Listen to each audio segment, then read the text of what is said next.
राम राम रघुनंदन राम राम। श्री राम राम भरताग्रज राम राम। श्री राम राम रणकर कस राम राम। श्री राम राम शरणं भव राम राम। माता राम मत पिता रामचंद्र। स्वामी रामो मत्सखा रामचंद्र। सर्वस्वं मे रामचंद्रो दयालुर। नान्यं जाने नैव जाने न जाने। अंजनानंदनं वीरं जानकी शोकनाशनं। कपीशमक्षहन्तारं वन्दे लङ्काभयङ्करम्। भक्ति भक्त भगवंत गुरु चतुर्नाम वपु एक। इनके पद वंदन किए नासत विघ्न अनेक। बोलिए श्री राघवेंद्र सरकार की जय। रामायण श्री राम कथा की जय। श्रीमद् गोस्वामी तुलसीदास जी महाराज की जय। परम मंगलमय प्रातपर अखिलेश्वर चिंत कल्याण गुणगण निधान सर्वेश्वर सर्वाधिपति श्रेष्ठ आचरणवान प्रजा के सुखदाता आनंद कंद श्री रामचंद्र कौशल्य आनंद वर्धन अवध नरेंद्र नंदन श्री रघुनंदन। विदेह वनस्पति जयंती जनक नरेंद्र नंदनी भास्वती जगदीश्वरी। माँ सुनैना की आंखों की पुतलिका विदेह जा जनक जा जनकाधिराज तनया। जनक राज किशोरी वेदेही मैथिली श्री राम प्राण वल्लभा श्री जानकी जी। इन दोनों युगल सरकार के पावन चरणारविंदों पर कोटि प्रणति समस्त भूतादिक। सिय राम मैं सब जग जानी। करहूं प्रणाम जोरे जुग पानी। हम सबका परम सौभाग्य की श्री राम कथा मंदाकिनी पर अवगाहन करने का जीवन में सद सौभाग्य प्राप्त कर रहे हैं। हम सब पूर्व दिवस पर चर्चा कर रहे थे कि भगवान श्री राघव लाल जी का और हमारी जानकी जी का जो प्रथम मिलन है, यह फुलबगिया पर जो प्रथम मिलाप होता है। माँ जानकी जब रघुवर का दर्शन करती हैं तो चकित हो जाती है। माँ जानकी इतनी सुंदर है कि वह सुंदरता को भी सुंदर करने वाली हैं, लेकिन जब हमारी सांवले सरकार को देखती हैं तो एकदम आह्लादित हो जाती हैं। एक टक बिना पलक जो है बंद किए केवल निहारते जा रही हैं। अच्छा, यहाँ पर जो सखिया थी उन्होंने क्या देखा कि राघव जी पुष्प का चयन कर रहे हैं, फूल तोड़ रहे हैं। और राघव जी के जो फूल तोड़ने के समय क्या देखते हैं कि उनके जो है मस्तक पर पसीने की बूंदें झलक आई। तो उन्होंने विचार किया, एक सखी कहती है कि अरे सियाजू, यह तो इतने सुकुमार राजकुमार हैं कि इनको फूल तोड़ने में भी पसीनों की बूंद झलक आई है, तो यह फिर उस कठोर महान शिव धनुष को कैसे तोड़ पाएंगे। अरे जिनको फूल तोड़ने में पसीना आ जाए तो वो धनुष क्या तोड़ पाएगा। इस प्रकार चर्चा कर ही रहे थे सब। तभी तक दूसरी सखी ने कहा कि अब हमें चलना चाहिए, बड़ी देर हो गई है। तब माता जानकी प्रभु राघव जी का स्वरूप अपने हृदय पर धारण करके वह अपने आप को पिता के अधीन जान करके लौटने लगी, क्योंकि यह जानती है, माता को यह भान है कि मेरा विवाह जो है यह धनुष यज्ञ के साथ ही है। अब रघुवर की प्रीत माता जानकी लौट रही है, फिर भी बार बार शामली मूरत को सूरत को निहारने के लिए वह मुड़ रही है। और मुड़ने का कोई ना कोई तो बहाना चाहिए, कोई ओट चाहिए। तो देखन मिसा मृग बिहग तरु। फिरई बहोरी बहोरी। निरखी निरखी रघुवीर छवि। बाढ़ई प्रीति न थोरी। राघव जी को देखने के लिए माता जानकी कभी मृग पक्षी और वृक्षों को देखने के बहाने से बार बार घूम जाती हैं, पीछे मुड़ जाती हैं। चलते समय सीता जी मन में विचार कर रही हैं कि शिव जी का वह महान धनुष, कठोर धनुष, यह सुकुमार रघुनाथ जी कैसे तोड़ पाएंगे। पिता के प्रण की स्मृति से उनका हृदय बड़ा दुखी हो गया। मन में वह विलाप करने लगी, इतना क्षोभ हुआ उनके मन में। फिर भगवान के बल का स्मरण करते हैं कि अरे वह तो सर्वसमर्थ प्रभु हैं, उनके लिए वह धनुष कोई बड़ी बात नहीं है। तो फिर वह मन ही मन प्रसन्न हो जाती हैं। और सज्जनों, रघुनाथ जी की लीला बड़ी विचित्र है, समझ से परे है। देखिए यहाँ पर जो रघुनाथ जी पुष्प वाटिका पर पुष्प चयन करने आए हैं, चुनने आए हैं, और उस पुष्प तोड़ने से ही उनके मस्तक पर पसीने की बूंद आ गई। तो वह पुष्प जिसको एक छोटा सा बच्चा भी एकदम सहजता से तोड़ लेता है, वो पुष्प तोड़ने में राघव जी को पसीना आ गया। तो वह फिर जो धनुष है, जो शिव धनुष जिसको 10,000 राजा मिलकर के हिला नहीं पाए थे, उस महान धनुष को इन्होंने पल भर में कैसे तोड़ दिया। ये सोचने वाली बात है। तो इसका संतों ने बड़ा सुंदर भाव दिया है। कहते हैं कि देखिए, ये भी समझने वाली बात है कि जो राघव जी को पुष्प तोड़ने में पसीनों की बूंद झलक आती है, वह महान शिव धनुष को पल भर में कैसे तोड़ देते हैं। तो विचार करने वाली बात यह है कि यह धनुष क्या है।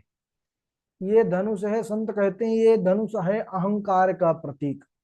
और भगवान अहंकार को पल भर में तोड़ देते हैं, तनिक भी देरी नहीं लगाते अहंकार को नष्ट करने में। और फूल तोड़ने में पसीना आ जाता है प्रभु को, तो यह फूल कोई साधारण फूल नहीं है। यह फूल भक्त रूपी बगिया का भक्ति रूप पुष्प है। भक्त के भक्ति रूपी बगिया का पुष्प है। और भगवान अहंकार को तो क्षण भर में नष्ट कर देते हैं, तोड़ देते हैं, लेकिन भगवान को भक्तों के भावनाओं को तोड़ने में पसीना आ जाता है, क्योंकि यह भक्त की भावनाओं रूप रूप पुष्प है। भगवान रघुनाथ भक्त की भावनाओं को तोड़ नहीं पाते, क्योंकि भक्ति के चलते तो भगवान अपना नियम बदल देते हैं। जो सृष्टा है वह नियम बदल देता है। प्रबल प्रेम के पाले पड़ते प्रभु को नियम बदलते देखा, अपना मान भले टल जाए भक्त का मान न टलते देखा। माँ जानकी गिरजा मंदिर को गई हैं पुनः लौट करके, और उनके चरणों की वंदना करके बड़ी सुंदर स्तुति की है। सज्जनों, यहाँ पर माता गौरी जी की सुंदर स्तुति दी गई है, उसका बड़ा प्रभाव है जीवन में। अगर कोई प्रेम पूर्वक यहाँ पर जो माता जानकी जी द्वारा स्तुति गाई गई है, अगर इस स्तुति का पाठ करता है तो उसके जीवन में भी सभी मनोरथ पूर्ण हो जाते हैं। और इसका पाठ जो प्रतिदिन करता है उस पर जगदम्बा की, माँ भवानी की विशेष कृपा हो जाती है। आइए हम भी माँ जानकी के साथ भगवान की स्तुति करेंगे, और भवानी का भगवान और भवानी दोनों को प्रणाम करेंगे।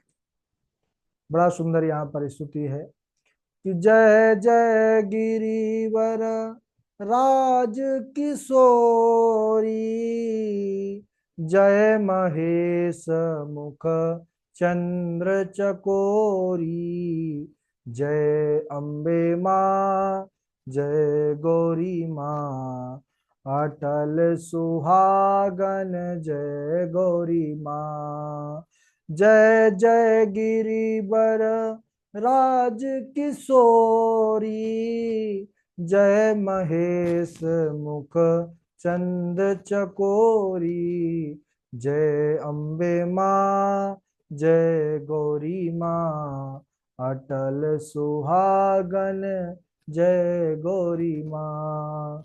ओ मैया श्रृंगार तेरा लाल है, ओ मैया श्रृंगार तेरा लाल है, श्रृंगार तेरा लाल है, श्रृंगार तेरा लाल है, श्रृंगार तेरा लाल है माँ, श्रृंगार तेरा लाल है।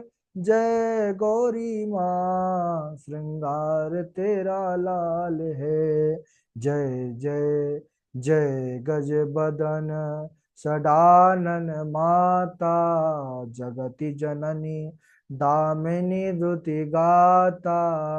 मोर मनोरथ जानहुनी के, बसहु सदा उर पुर सब ही के। जय अम्बे माँ, जय गौरी माँ, अटल सुहागन जय गौरी माँ। इस प्रकार माता जानकी बड़ी सुंदर स्तुति किया है भवानी की।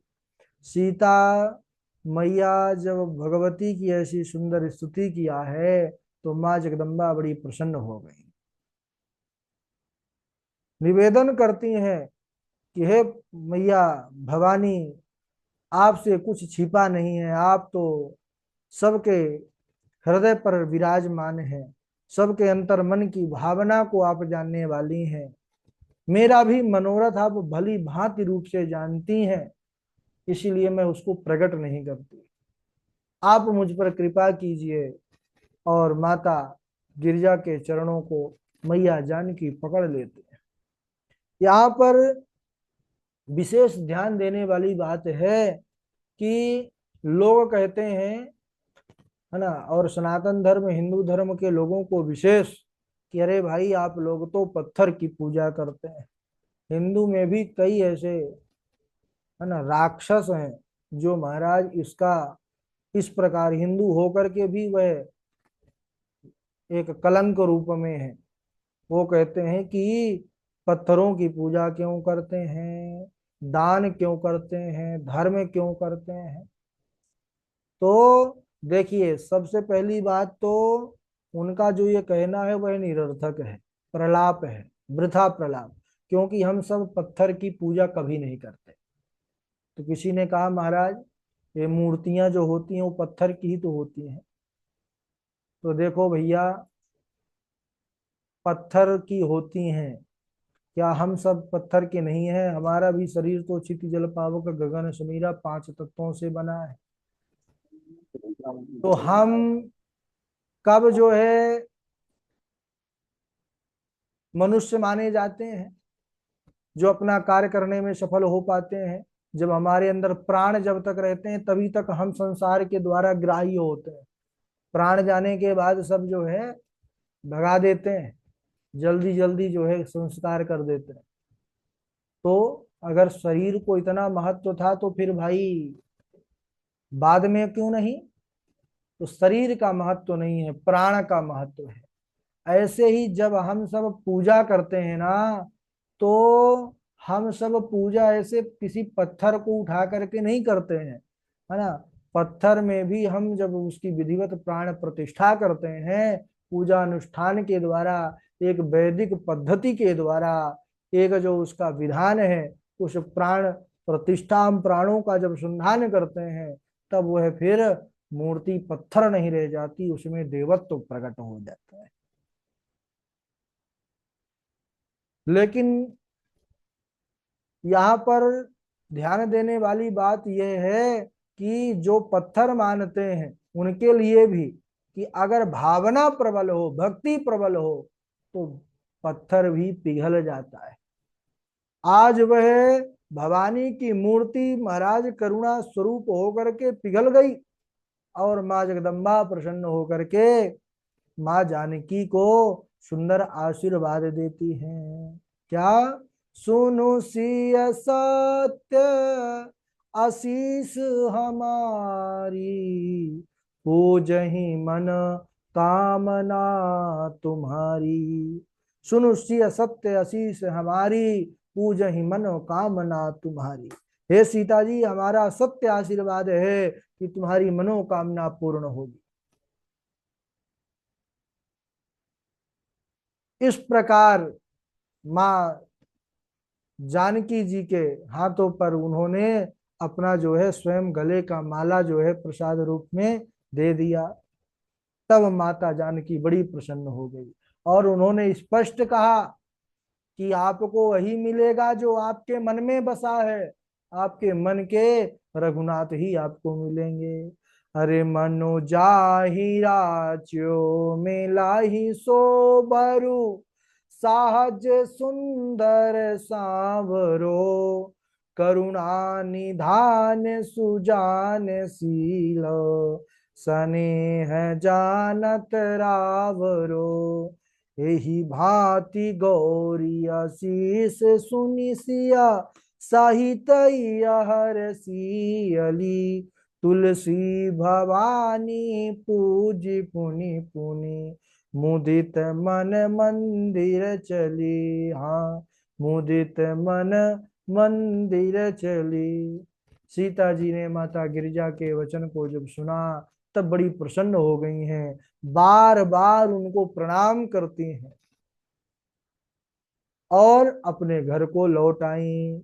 इधर हमारे राघव जी भैया लक्ष्मण के साथ गुरु जी के पास आए हैं और रामचंद्र जी ने विश्वामित्र जी से सब कुछ कह दिया, सब बतला दिया जो यहाँ पर पुष्प वाटिका में जो प्रसंग हुआ। क्योंकि राघव जी बड़े सरल स्वभाव के हैं, छल तो उन्हें छू भी नहीं सकता। यहाँ जब गुरु जी को प्रणाम किया तो गुरुदेव विश्वामित्र ने भी आशीर्वाद दिया, सफल मनोरथ हो तुम्हारे। उधर जानकी जी को जगदम्बा ने आशीर्वाद दिया, यहाँ पर रघुनाथ जी को साक्षात गुरुदेव जो है तो ब्रह्म स्वरूप दे आशीर्वाद कि सफल मनोरथ हो तुम्हारे। अब इधर बड़ा सुंदर प्रसंग आता है। दिन ढल चुका है, पूर्व दिशा से सुंदर चंद्रमा का उदय होना हुआ। श्री रामचंद्र जी निहार रहे थे उसी चंद्रमा की ओर, और उस चंद्रमा को देख करके मां जानकी का वह सुंदर मुख कमल उनके नेत्रों में आ गया। सीता जी के मुख समान देख करके चंद्रमा को बड़ा सुख पाया। ये चंद्रमा भी जानकी जी के ही समान उज्जवल है। फिर मन में विचार आया कि अरे ये चंद्रमा सीता जी के मुख की बराबरी कैसे कर सकता है। क्यों? क्योंकि चंद्रमा में बहुत से दोष हैं। पहले तो खारे समुद्र से इसका जन्म हुआ, दूसरा विष इसका भाई है, तीसरा दिन में यह निस्तेज रहता है, रात्रि में उदय होता है, चमकता है, लेकिन फिर भी वह उज्जवल होते हुए भी काले दागों से धब्बों से युक्त रहता है। आप जब चंद्रमा को देखेंगे तो पूरा उज्जवल नहीं रहता, उसमें कुछ काले निशान दिखते हैं। तो चंद्रमा भी दागों से युक्त है। यह बेचारा चंद्रमा सीता जी के मुख की बराबरी कैसे कर सकता है। इस प्रकार चंद्रमा के बहाने रघुनाथ जी जो है जानकी जी का ही जो सुंदर स्वरूप है उसी का ध्यान करते रहे, उसी को सोचते रहे। और बड़ी देर हो गई तो रघुनाथ जी गुरु जी के पास जाते हैं, मुनि चरण कमलों की सेवा करके उन्हें प्रणाम करके और फिर उन्होंने विश्राम किया। और इधर प्रातः काल हुआ है। आज इस मिथिला नगरी में प्रातः काल का सूरज जानकी जी के भाग्य को लेकर के उदय हुआ है, क्योंकि आज ही श्री जानकी जी रघुनाथ जी को वरेंगी। सज्जनों, बड़े बड़े दूर दूर से देश देश से राजा राजकुमार आए हुए हैं धनुष यज्ञ में भाग लेने के लिए। रंगमंच की पावन भूमि पर आकर के सभी पधार गए। गुरुदेव विश्वामित्र जी राम लक्ष्मण दोनों के साथ पधारे हैं सभा में। जब भगवान सभा में आए तो सबको वह अलग अलग रूप में दिखे, जिसकी जैसी भावना थी, क्योंकि भगवान भाव प्रधान है। भावना के अनुरूप ही सबको दर्शन दिए।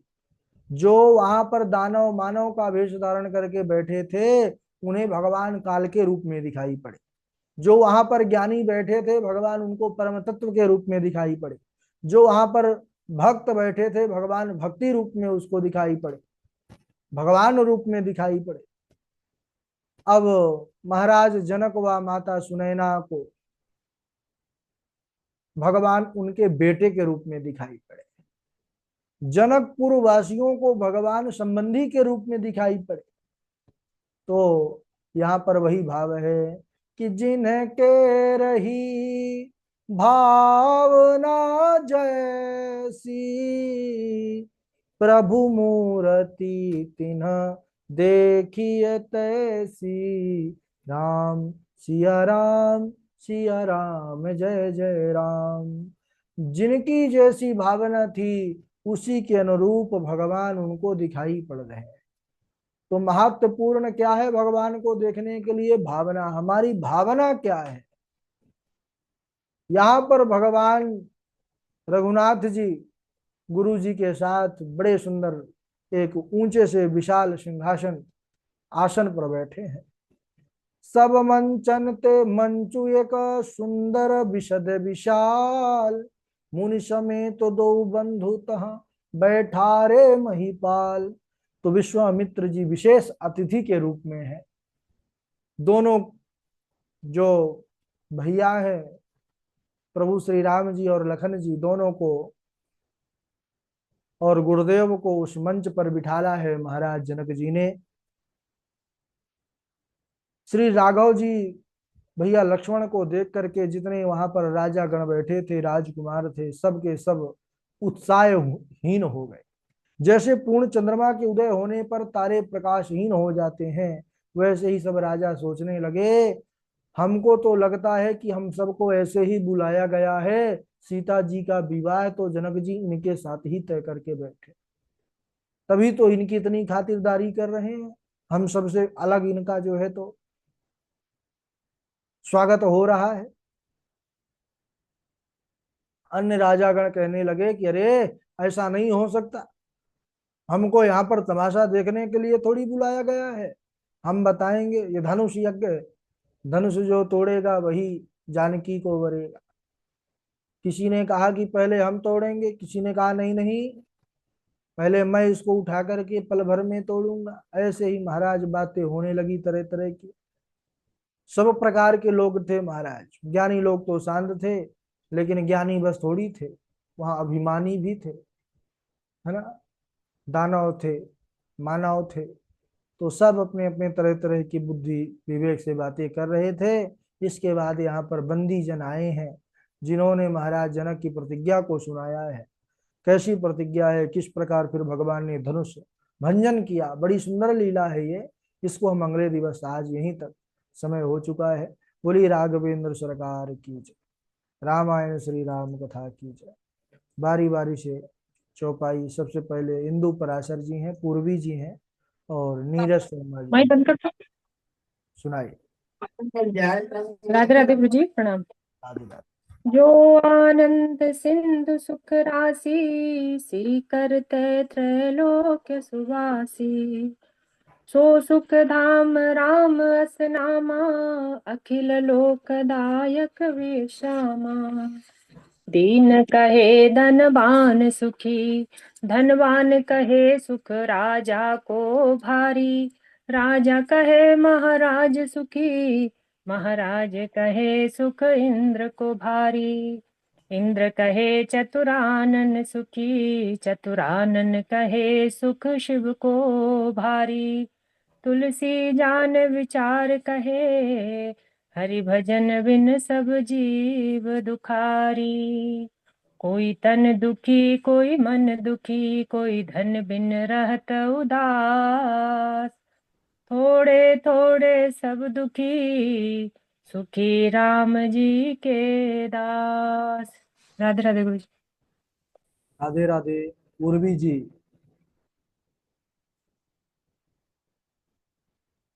राधे राधे गुरु जी, प्रणाम। हाँ राधे राधे। अति हरि कृपा जाहि पर होई, पाँव देहि मार्ग सोई। चारि पदारथ कर तल ताके, प्रिय पितु मातु प्राण श्याम जा राधे राधे बोलिए प्रणाम।